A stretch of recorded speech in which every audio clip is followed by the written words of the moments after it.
വന്യജീവി ആക്രമണം സംബന്ധിച്ച അടിയന്തര പ്രമേയത്തിൽ പ്രതിപക്ഷ നേതാവ് സംസാരിക്കുകയാണ്. നേരത്തെ രൂക്ഷമായ വാക്കേറ്റമാണ് പ്രമേയം അവതരിപ്പിച്ച മാത്യു കുൽനാടനും സ്പീക്കറും തമ്മിലുണ്ടായത്. നമുക്ക് ആ പ്രതികരണം ഒന്ന് കേട്ടു.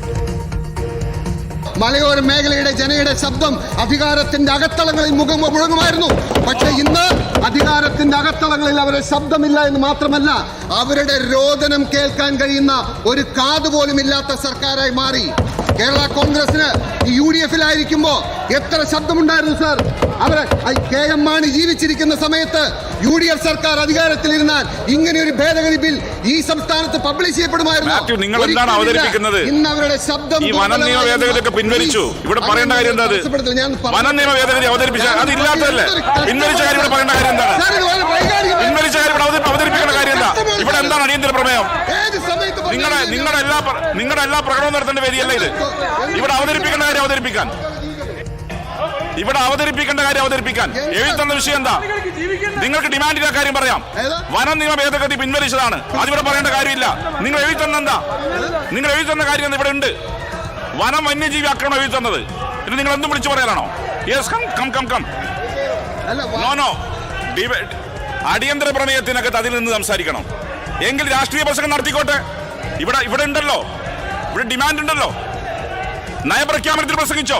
യെസ്, അവിടെ ഇരിക്ക്. പ്ലീസ് അവിടെ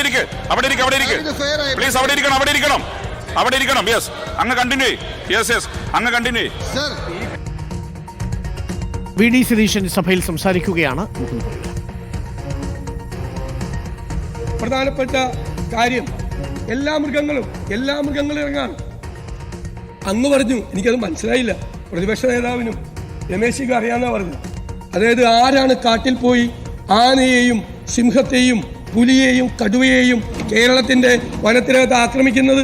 സാർ, ഞാൻ കരുതുന്നത്, ഞാൻ ഫോറസ്റ്റ് ഡിപ്പാർട്ട്മെന്റിനെ അഭിനന്ദിക്കുന്നത് എന്തുകൊണ്ടാണെന്നറിയോ? വർഷങ്ങളായി, ഇപ്പോൾ മാത്രമല്ല, ഈ പോച്ചിങ് എന്ന് പറയുന്ന പരിപാടി ഈ വനം വകുപ്പ് ഉദ്യോഗസ്ഥന്മാരാണ് അവസാനിപ്പിച്ചത്.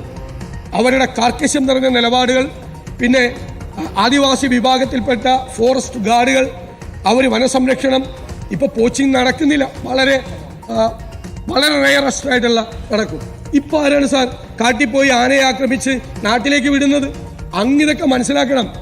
എന്തുകൊണ്ടാണ് കടുവ വരുന്നത്? ഇപ്പോൾ ഞാനൊരു ദിവസം വയനാട്ടിൽ ചെന്നപ്പോൾ 5 കടുവ ബത്തേരിയിലുണ്ടെന്ന് പറഞ്ഞു. എന്തുകൊണ്ടാ? 354 സ്ക്വയർ ഫീറ്റേ ഉള്ളൂ കാടിന്റെ വിസ്തീർണം വയനാട്ടിൽ. ടൈഗർ കൺസർവേഷൻ അതോറിറ്റിയുടെ നിർദ്ദേശപ്രകാരം ഒരു കടുവയ്ക്ക് 20 സ്ക്വയർ കിലോമീറ്റർ വേണം. വേറെ ആണുങ്ങളെ ആരെയും അതിൻ്റെ അകത്തേക്ക് കയറ്റില്ല. ഒറ്റയാൾ ടെറിട്ടോറിയൽ ആനിമലാണ് കടുവ. ആണുങ്ങളെ അകത്തേക്ക് കയറ്റില്ല. മരത്തിൽ മാർക്ക് ചെയ്ത് വയ്ക്കും, ഒരാളും കയറില്ല. അവിടെ 150-ലധികം കടുവകളുണ്ട്. 150-ലധികം കടുവകൾക്ക് ശരിക്കും പറഞ്ഞാൽ 3000 സ്ക്വയർ ഫീറ്റ് വേണം. ആ 3000 സ്ക്വയർ ഫീറ്റ് വേണ്ട സ്ഥലത്ത്, വന വിസ്തൃതി വേണ്ട സ്ഥലത്ത്, അവിടെ 150 കടുവകൾക്ക് അത് അല്ല, ഒരു 20 സ്ക്വയർ കിലോമീറ്റർ മാത്രം ആണ് ഒരു കടുവയ്ക്ക് വേണ്ടത്. അവിടെ ഉള്ളത് വനവന്യജീവി മനുഷ്യ സംഘർഷവുമായി ബന്ധപ്പെട്ടുകൊണ്ടുള്ള അടിയന്തര പ്രമേയത്തിന്റെ അവതരണാനുമതി ആവശ്യപ്പെട്ട പ്രതിപക്ഷത്തിന്റെ ആവശ്യം നിരാകരിച്ചിരിക്കുകയാണ് സ്പീക്കർ.